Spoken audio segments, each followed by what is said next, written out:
agama di Timur Tengah yang mirip Islam.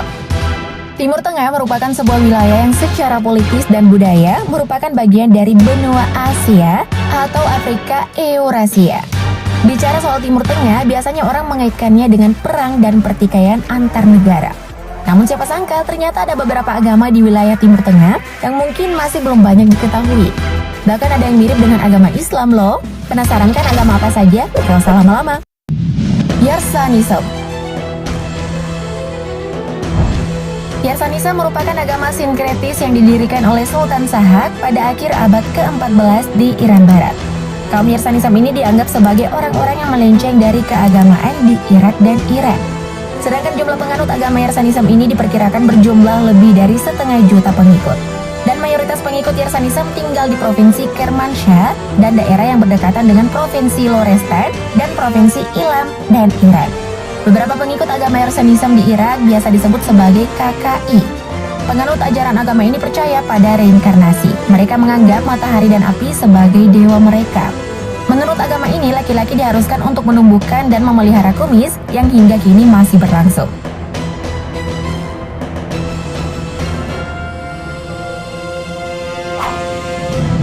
Zoroastrianisme.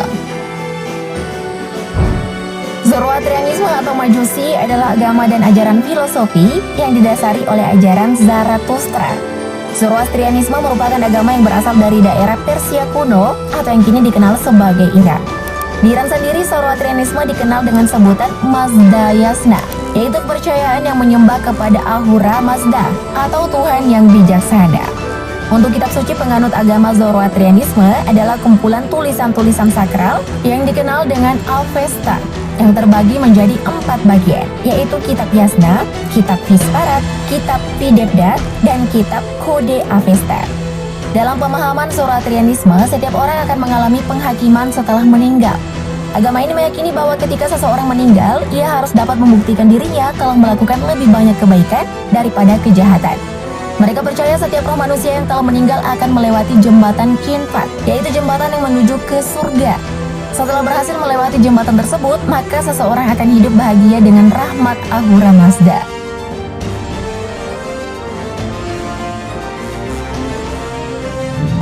Bahai. Agama Bahai adalah agama monoteistik yang menekankan pada kesatuan spiritual bagi seluruh umat manusia. Agama ini lahir di Persia pada tahun 1863 yang didirikan oleh Mirza Hussein Ali Nuri yang bergelar sebagai Baha'u'llah. Di awal kemunculannya, pengikut Bahai di Timur Tengah kerap menghadapi persekusi dan diskriminasi yang berkelanjutan. Pada awal abad ke-21, penganut Bahai telah mencapai 5 hingga 8 juta pengikut yang tersebar di Asia, Afrika, hingga di Amerika Latin. Menurut ajaran agama Bahai, sejarah keagamaan dipandang sebagai suatu proses pendidikan bagi umat manusia melalui para utusan Tuhan. Mereka menyebutnya sebagai para perwujudan Tuhan. Baha'u'llah dianggap sebagai perwujudan Tuhan yang baru. Baha'u'llah mengajarkan berbagai prinsip dan konsepsi rohani yang diperlukan umat manusia agar perdamaian dunia yang diidamkan dapat tercapai. Ia meletakkan 3 pilar utama kesatuan, yaitu keesaan Tuhan, kesatuan sumber surgawi dari semua agama, dan kesatuan umat manusia. Agama Bahai juga memiliki rumah ibadah yang terbuka bagi semua agama. Rumah ibadah tersebut bernama Masyrikul Adhkar. Mandainisme. Agama Mandainisme muncul pada abad ke-3. Agama ini adalah agama rahasia di Irak. Agama ini memuja Yohanes Pembaptis dan tokoh-tokoh Alkitab lainnya seperti Adam, Habil, dan Nuh. Penganut agama ini berdoa menghadap bintang utara. Mereka juga cinta akan kedamaian dan memegang keyakinan bahwa hanya Tuhan yang berhak mengambil nyawa seseorang. Penganut agama Mandainisme ini juga berbicara menggunakan bahasa Arab dan bahasa mereka sendiri, yaitu Mandarik. Selama terjadi konflik di Timur Tengah, penganut agama Mandainisme ini sering mengalami penganiayaan agama selama beberapa dekade, sehingga memaksa mereka untuk hidup nomaden di pulau-pulau kecil. Al-Ilahisme. Al-Ilahisme merupakan agama yang memegang keyakinan bahwa Tuhan telah bereinkarnasi di bumi sepanjang sejarah. Ali bin Abi Thalib, menantu Nabi Muhammad SAW, dianggap sebagai salah satu dari reinkarnasi tersebut. Agama ini merupakan gabungan dari Islam Syiah dengan beberapa kepercayaan kuno di Timur Tengah.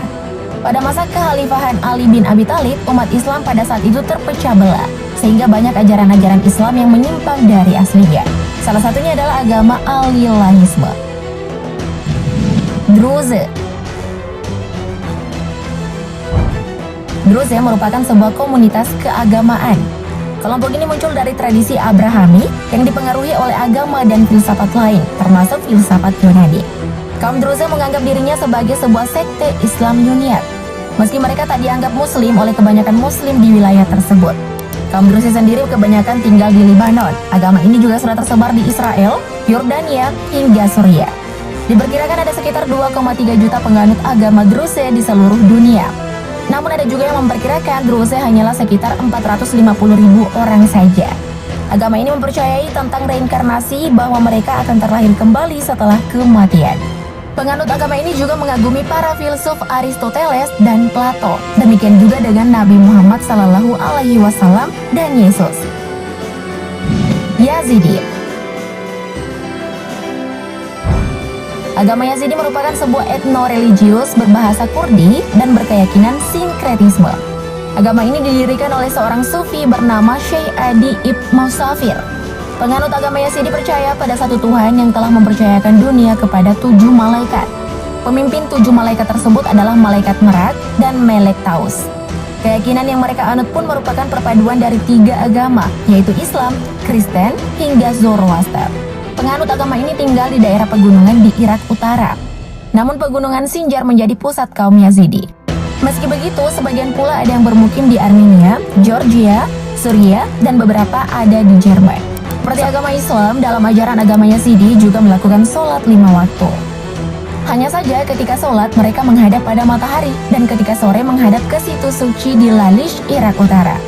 Tak hanya itu, agama ini juga memiliki tradisi khitan, meski hal tersebut tidak wajib.